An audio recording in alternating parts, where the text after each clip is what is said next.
Welcome to part 10 of Resident Evil 4. We're going to delve deeper into the castle proper. And we are going to meet a rather strange guy.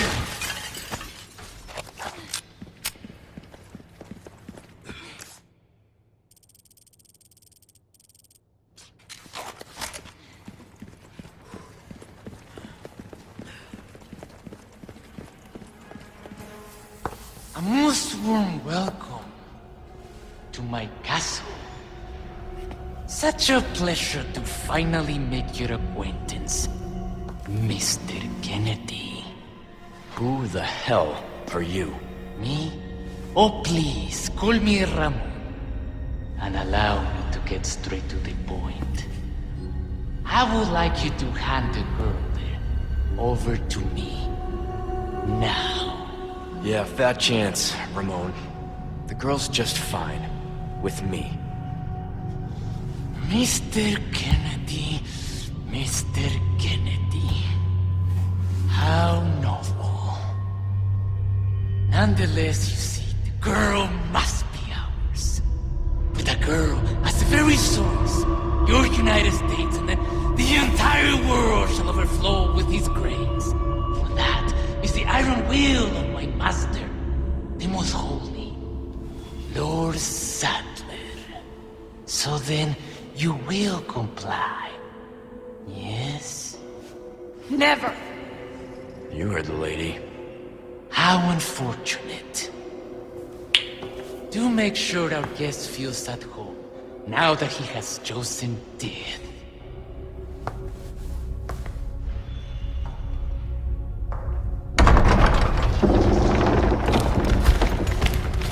Leon?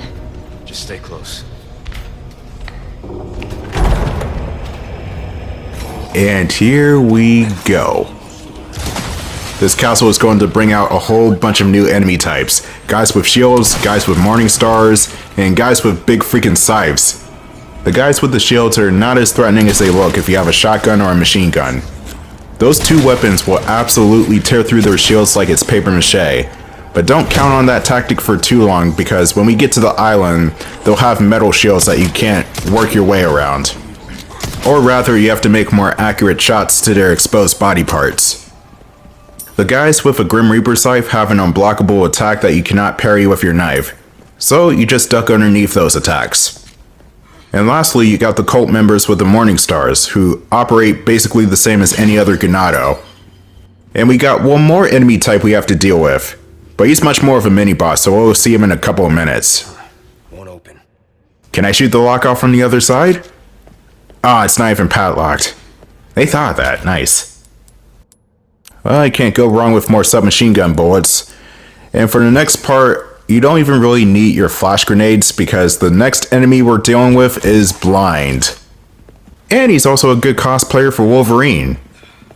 And speaking of Capcom, Leon Kennedy seems to be a good candidate for Marvel vs. Capcom. Make it happen, Capcom, if you're making any more Marvel vs. Capcom games. Which I doubt. Infinite pretty much destroyed the possibility of there ever being more Marvel vs. Capcom games, so... And I don't necessarily hate Marvel vs. Capcom Infinite, I just find it extremely boring. Okay. And for a fighting game, that is the greatest sin you can commit. Have a fighting game be an absolute snooze fest. I'm counting on you. Maybe it's just me. Actually, no, on second thought, I take back everything I said. I don't like Marvel vs. Capcom Infinite at all. I honestly thought that game would be cooler, but nah. Anyway. This main door right here is locked, so we're going to have to take the detour. And see, Leon, they rolled out the red carpet for you. You happy? There's no need to shove Ashley, Leon. So you go through this crack in the wall, after copious amounts of vandalism to get goods. Oh, and also take this pathway around to get something special. Let's see what this thing is. Oh, it's an elegant perfume bottle. Ashley's gonna love this. No, I'm kidding, I'm selling the damn thing.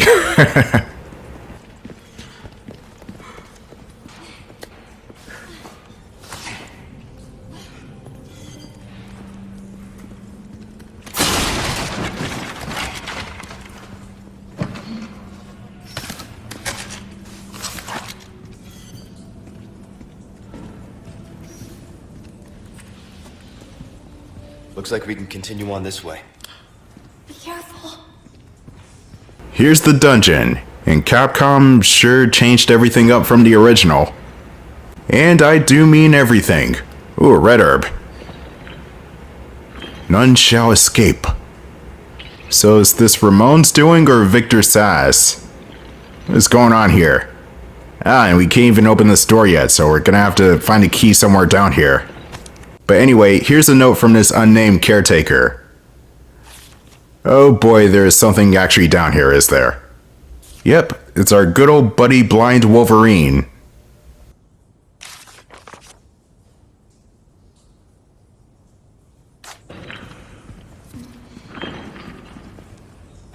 Poor bastard.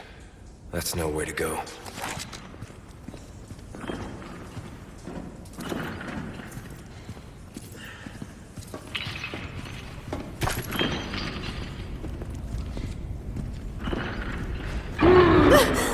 What was that?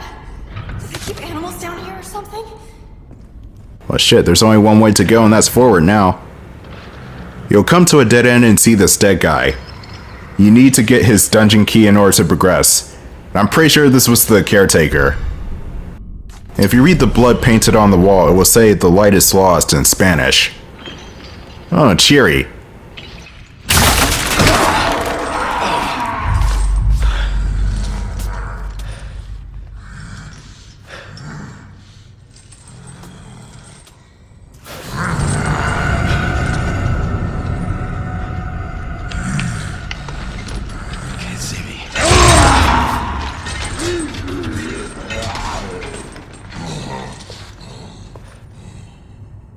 Yeah, that's not disturbing at all. Their eyelids are stapled shut.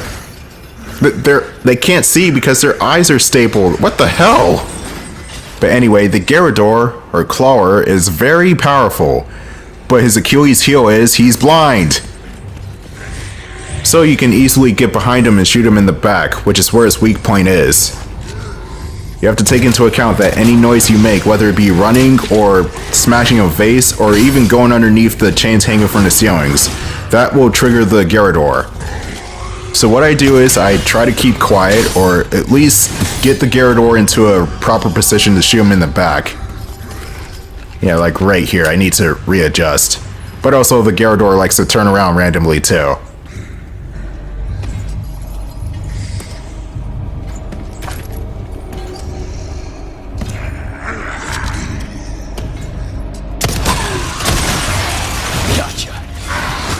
The guy may be stunned, but he can still hit you while he's swinging wildly like that. And because of the metal plating on his face, headshots cannot phase him.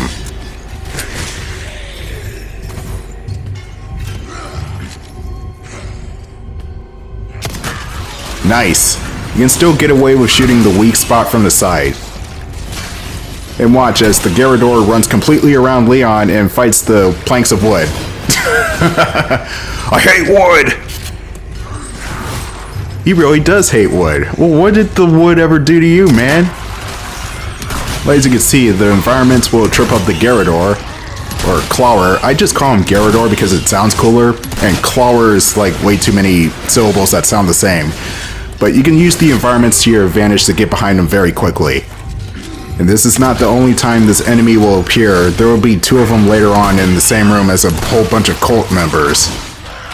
And let's just say that situation can either turn out in your favor or go to Antarctica really quickly. But until then, we need to worry about getting out of this cellar. And for our troubles, we get a red barrel.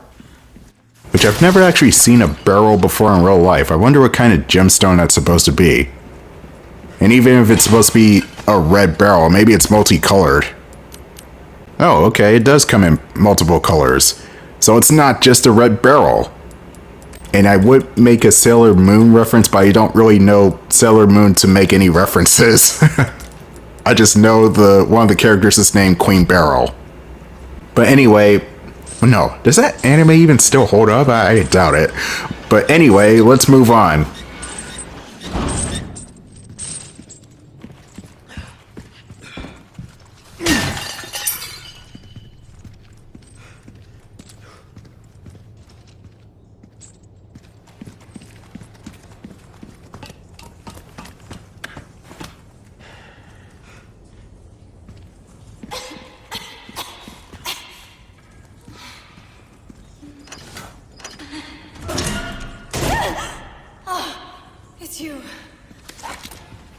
down there?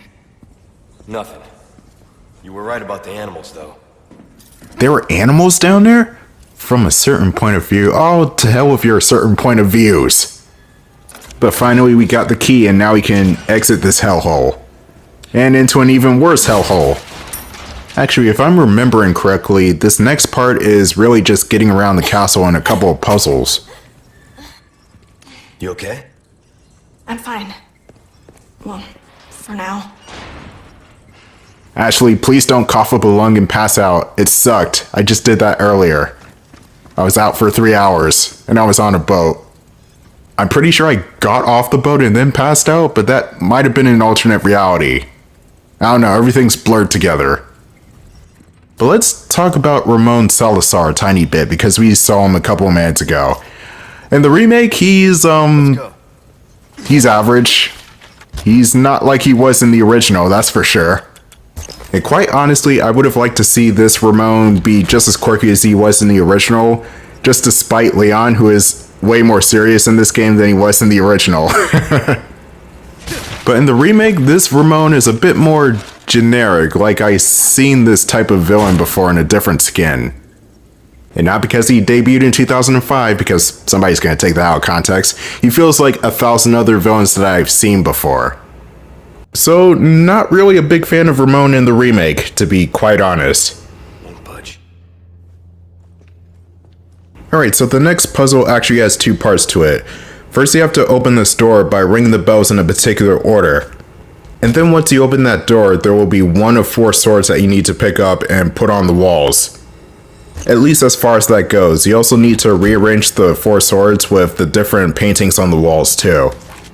So, for example, say this knight here is getting slain by this other knight, you're going to need a bloody sword for that.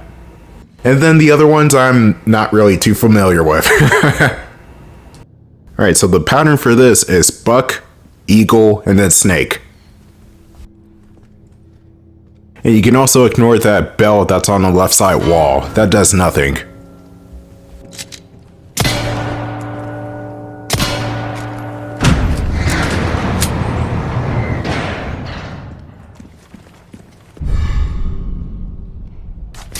What's that used for? Well, it's just a replica. Only a couple of uses for it. And this is where the fun begins. Rearranging swords. Oh wait, first. I had no reason to do that, I just did that for fun. But enough playing around, let's actually solve this puzzle. Okay, that's right. Watch, past me is gonna make a whole bunch of fuck-ups right here. And that's the price I pay for post commentary. Oh my, post commentary, what the hell? I meant to say post commentary. I'm tired tonight. And that's really all I have to say about that. Alright, so the golden sword belongs to the king. There we go. That looks about right. And I think this one's the rusted sword. No, not the bloody sword. What the hell are you doing? This is why you don't play Resident Evil at 1 in the morning. You forget shit. And also, it tends to terrify people. Honestly, I never found Resident Evil to be a scary series. Mostly because of the goofiness, but still. The only Resident Evil game that was scary was probably the original Resident Evil remake on GameCube. Other than that, Resident Evil doesn't really terrify me. It's got body horror. I think Resident Evil is really good about body horror and just disturbing images, but not really about jump out at you scary type of stuff. Unless if it's the spiders from RE2, and then in which case, oh my god. I hate the spiders, they can suck it. They can suck it in hell. Guess you were right. Of course I'm right. It just took me 10,000 tries to even get to that point. But now that I'm thinking about it, what is a series that scares me? Or at least attempts to scare me and actually succeeds? Dead Space is one. At least when I was younger. I'm not really afraid of Dead Space anymore. And believe it or not, some moments of Final Fantasy 6, 7, and even 9 still have moments that send chills down my spine. And oddly enough, so does Super Metroid. So I think my thing with scary stuff is I'm more afraid of psychological / cosmic horror as opposed to physical horror or a maniac's chasing you with a knife. But I still love my slasher flicks. I love Friday the 13th, I love Halloween, the first two, and I love Nightmare on Elm Street, even though that's still kind of a cosmic horror because Freddy's in your dreams. Leon, what are you doing? Don't even think about trying this yourself. Me? As if. Okay, bye. She just runs the fuck away. But yeah, the swinging mechanic is back, but it's more automated, so you don't have to worry about aiming yourself. You just jump on, Leon will swing on the chandelier, and the rest will take care of itself. Don't leave me. And to be honest, I don't know why this is in the remake too, because this is the only place where you can swing on chandeliers. That's it. The chandeliers in the original were clearly more abundant. Are you kidding me? Jumping across chandeliers, seriously, who does that? What are you, my mother? I do like that exchange between Ashley and Leon though. No, seriously, who jumps across chandeliers like that? I swear, that's something that one of the Lost Boys from Hook would do. Or the Peter Pan cartoon if you're more traditional. But the movie with Peter Pan that I remember was Hook, with Robin Williams, God rest his soul, and Dustin Hoffman, who is freaking amazing. Now that is Peter Pan. And Disney's trying to make another Peter Pan movie, but I'm not even sure how that's going to turn out. It's probably not even going to be like the original or even Hook. Hook is just freaking awesome, man. If I could do a 2-hour and 25-minute movie commentary, that's how long the movie is, by the way, it's 2 hours and 22 minutes, I would do that. But unfortunately, I don't have the time to commentate on Hook. Maybe in the future. Or not, because time is ever so elusive nowadays. But my thing is, we shall see what the future holds for everybody on Earth. I don't know where I was going with that. Oh, come on, Ashley, keep up. And this is a really good breather area too. No zealots anywhere, it's just peace before the storm. Or calm before the storm. However the old saying is. Oh, gunpowder. Oh, filled suitcase, how I'm happy to see you. Newsflash, I'm never really happy to see the suitcase this full.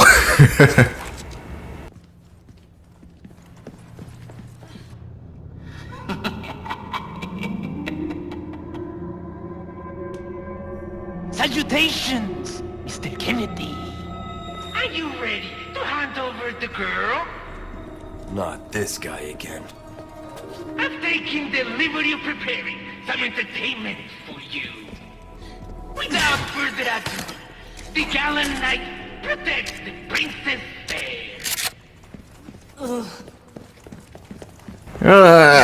Yeah, I'm not really feeling Ramon in the remake. He just sounds like every other villain ever made. Which, yeah, Capcom is playing the character straight because this is a more serious reboot of the character, but honestly, I don't think you should do that with Ramon because of his outlandish appearance. I think he should be as crazy as he was. Or maybe it's just me being overly nostalgic. Or am I? But never mind my nostalgia. It's going to be the end of part 10 to Resident Evil 4. I'll see you in part 11.